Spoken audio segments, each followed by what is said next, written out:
Okay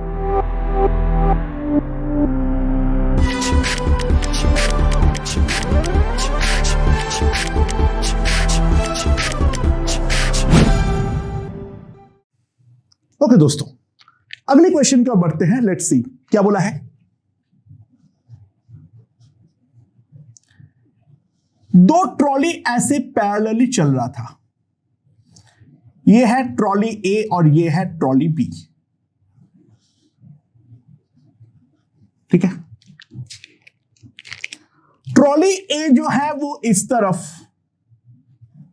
U1 से जा रहा है और ट्रॉली बी जो है वो इस तरफ जा रहा है U2 से। अच्छा, ट्रॉली ए पर एक बंदा है और ट्रॉली बी पर एक बंदा है। ठीक है, अच्छा, ट्रॉली बी का बंदा यहां पर कूदा ए पर और ट्रॉली ए का बंदा यहां पर कूदा बी पे। ठीक है, ये दोनों पैरेलल ट्रैक में चल रहा था, दोनों बंदा एक दूसरे पे कूद किया। ठीक है, simultaneously they jump simultaneously in the direction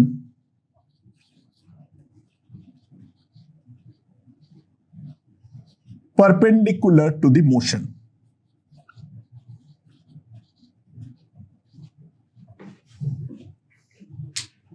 ठीक है, ओके, बट रिलेटिवली परपेंडिकुलरली कूद रहा है। Relatively obviously with respect to ground A का जो कुछ स्पीड तो होगा। ठीक है, after the jump A is after the jump A comes to rest and B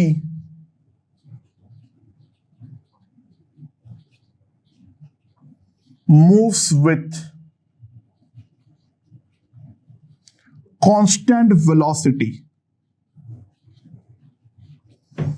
B moves with constant velocity V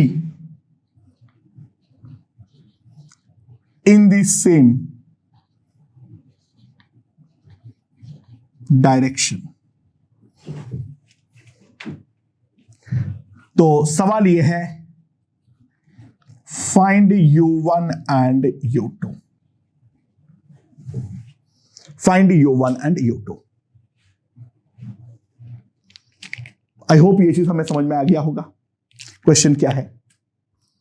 अच्छा, देखो, ये जो हम ए से बी वाला जंप के बारे में बात करूं, ए से बी वाला जंप के बारे में बात करूं। अच्छा,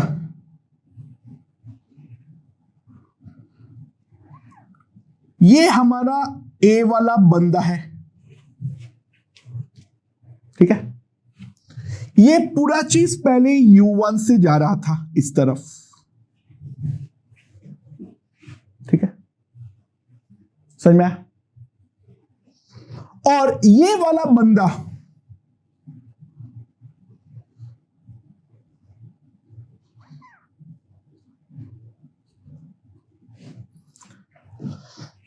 इस तरफ जा रहा था U2 से। ठीक है,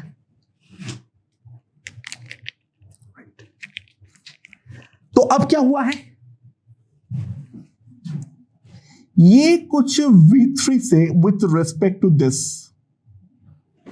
V3 से जंप मारा है। ठीक है, ऑब्वियस सी बात है। अच्छा, दोनों साइमल्टेनियसली जंप मार रहा है, तो ध्यान देना क्या हो रहा है। ऑब्वियसली ये वाला बंदा जब जंप मारेगा तो तुरंत इसका वेलोसिटी U1 से बदल के कुछ U1 डैश बनेगा। तो ये वाले बंदे के पास भी तो U1 डैश होना ही पड़ेगा।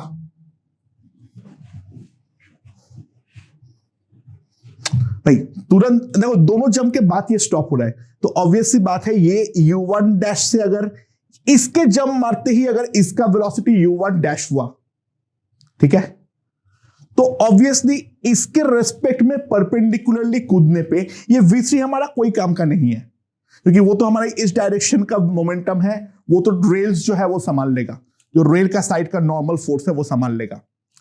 बट इसके पास एक u1 डैश वेलोसिटी इस तरफ होना चाहिए, तभी तो वो इसके रेस्पेक्ट में परपेंडिकुलरली कूदेगा।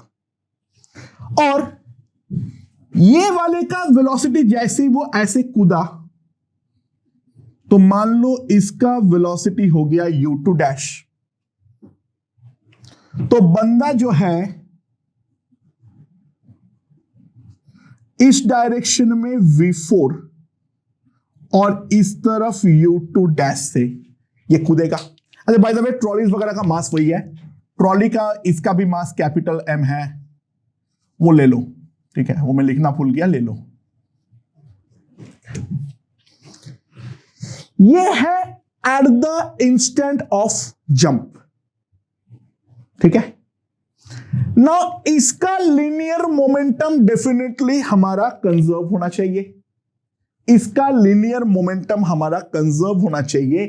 तो एक बात ध्यान दो, ये जंप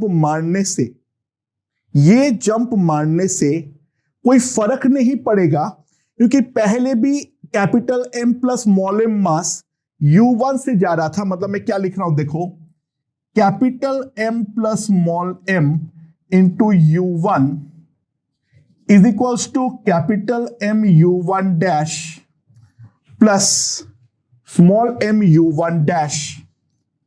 तो u1 dash is equals to u1,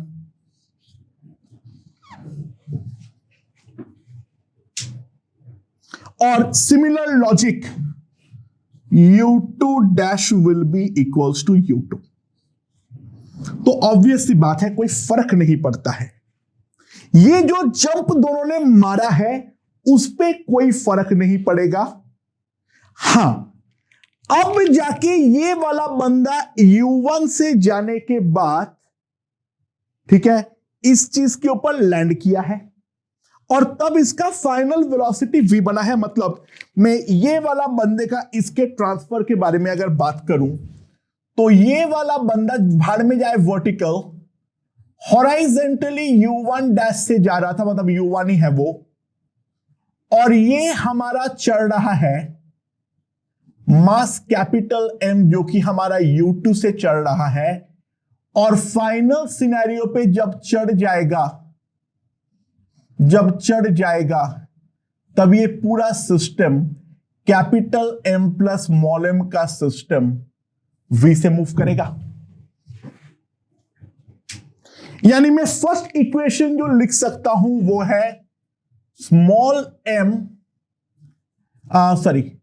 capital M u2 minus small m u1 capital M plus small m into v।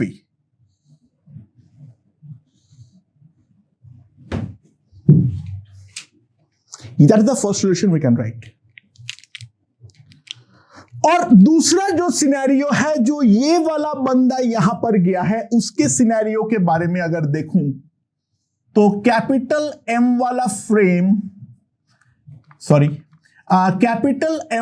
Frame मेरा u1 से मूव कर रहा था, स्मॉल m जो है वो हमारा u2 से मूव कर रहा था, एंड फाइनली जब ये वाला बंदा इस पे चढ़ गया तब ये रेस्ट पे आ गया। सो यहां पर अगर मैं लीनियर मोमेंटम को कंजर्व करूं,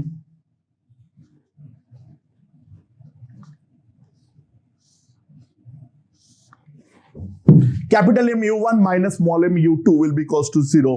सो ये हमारे पास दूसरा रिलेशन आ जाएगा, right. And now we have to solve for u1 and u2।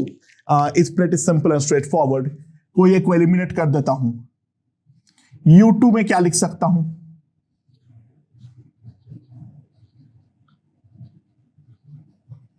Capital M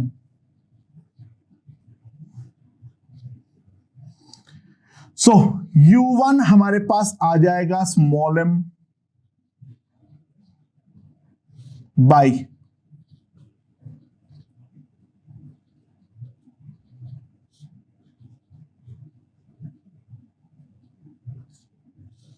ये हमारे पास u1 आ जाएगा, और u2 जो मेरे पास आ जाएगा capital M by small m into u1,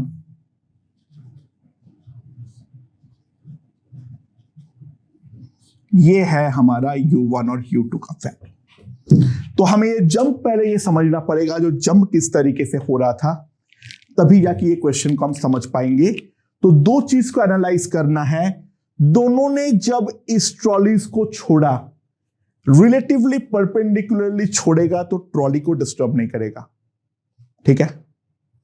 ground के रिस्पेक्ट में परपेंडिकुलर नहीं है, ट्रॉली के रिस्पेक्ट में परपेंडिकुलरली जंप मारा है।